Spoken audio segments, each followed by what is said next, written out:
shit. Halo semuanya, selamat datang di podcast kami Global Innovation Strategies Lessons for Emerging Market Leaders bersama saya Alan Abraham Dan saya Rio.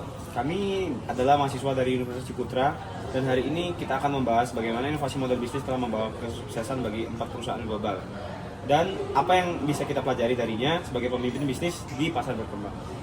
Podcast ini menggabungkan teori bisnis strategis dengan data aktual dan solusi nyata dari dunia bisnis global. Yuk kita mulai.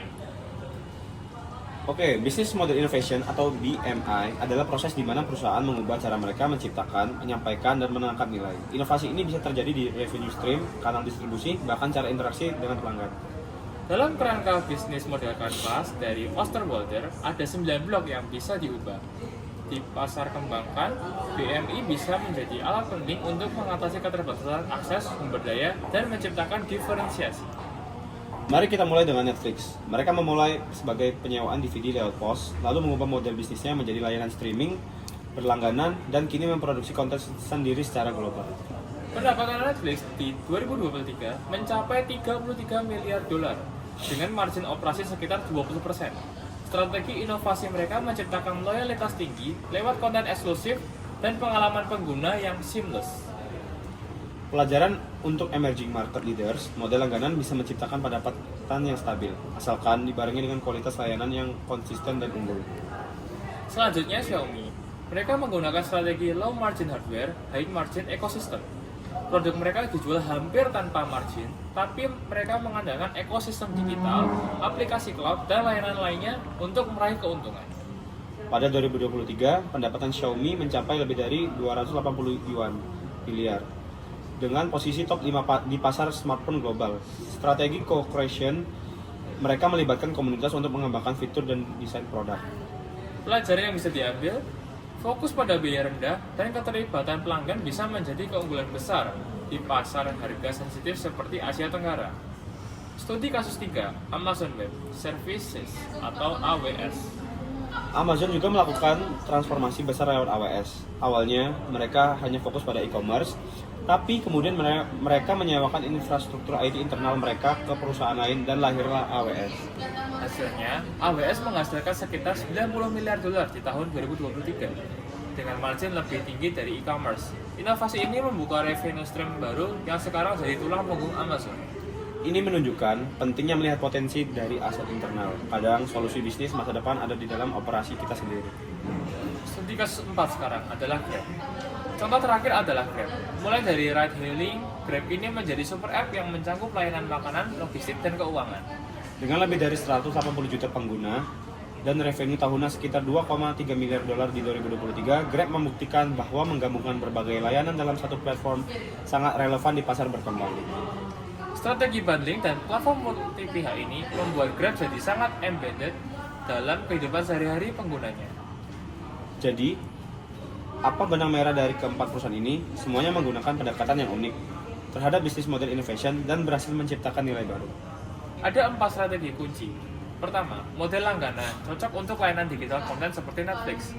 Kedua, model efisiensi plus komunitas yang digunakan oleh Xiaomi. Dan ketiga, diversifikasi berbagai aset internal ala AWS. Dan yang terakhir, super app berbasis kebutuhan lokal seperti Grab. Untuk perusahaan di pasar berkembang, model-model ini bisa diadaptasi. Misalnya, jika startup fintech lokal meniru Grab dan memiliki 1 juta pengguna aktif dengan ARPU 30.000 per bulan, mereka bisa menghasilkan 360 miliar per tahun. Kuncinya bukan sekadar teknologi, tapi memahami pasar dan berani mengubah model bisnis menjadi konteks lokal. Itu tadi 4 studi kasus inovasi model bisnis global dan pelajaran penting bagi pemimpin bisnis di emerging market seperti Indonesia. Sekarang, kami ingin mendengar dari Anda. Menurut kalian, model bisnis mana yang paling cocok untuk startup lokal? Tinggalkan pendapat kalian di komentar ya. Kembali lagi di episode lanjutan podcast Global Innovation Strategies. Kali ini kita akan membahas lebih dalam 2 perusahaan dengan pendekatan digital ekosistem yang sangat unik, yaitu Grab dan juga Xiaomi. Episode ini akan fokus pada bagaimana 2 perusahaan ini membangun ekosistem digital dan kenapa strategi yang mereka gunakan sangat cocok diterapkan di pasar berkembang. Kita mulai dari Xiaomi. Strategi yang mereka gunakan berpusat pada menjual perangkat keras nyaris tanpa margin, tapi membangun ekosistem software yang menghasilkan profit jangka panjang. Misalnya Smart TV, Wearable, and Smart Home device Xiaomi yang semua terkoneksi dengan MIUI dan aplikasi bawaan mereka. Mereka juga mempunyai layanan cloud, iklan dalam ekosistem, hingga e-commerce khusus di Xiaomi.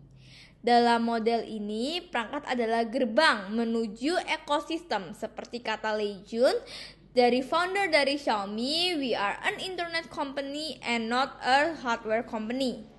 Model ini sangat relevan untuk emerging markets. Harga produk tetap terjangkau, tetapi profit datang dari retensi dan monetasi aplikasi jangka panjang. Sekarang kita bahas Grab. Strategi super app yang dibangun oleh Grab yang mereka bangun secara bertahap, mulai dari ride hailing, lalu food delivery, lalu ke layanan keuangan.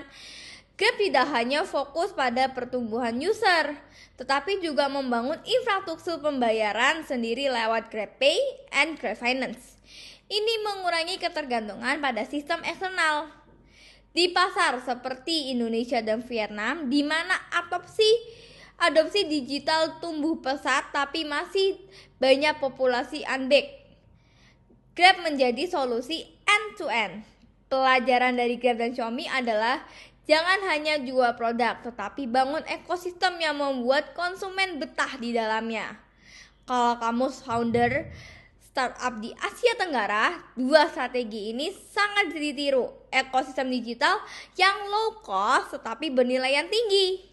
Di episode selanjutnya kita akan membahas bagaimana prediksi revenue and modeling sederhana bisa membantu merancang strategi pertumbuhan berbasis data. Terima kasih sudah mendengarkan. Kali ini saya ingin membahas tentang bagaimana membuat simulasi keuangan sederhana berdasarkan model bisnis inovatif seperti Grab dan Netflix. Nah, kita akan melihat konsep seperti ARPU, churn rate, dan prediksi pendapatan agar kita bisa memahami bagaimana model bisnis dapat dihitung secara strategis.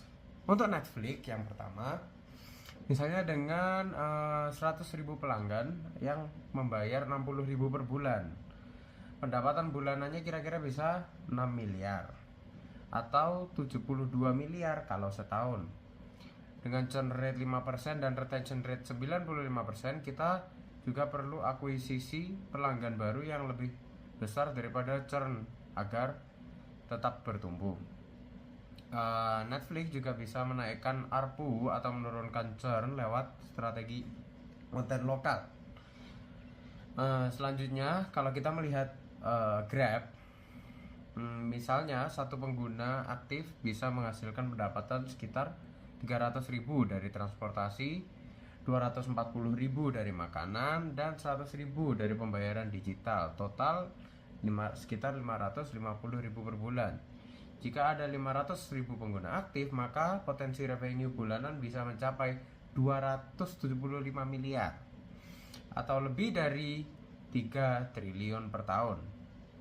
Angka ini belum termasuk biaya akuisisi, diskon, atau subsidi, tetapi cukup menggambarkan potensi bisnis platform ini.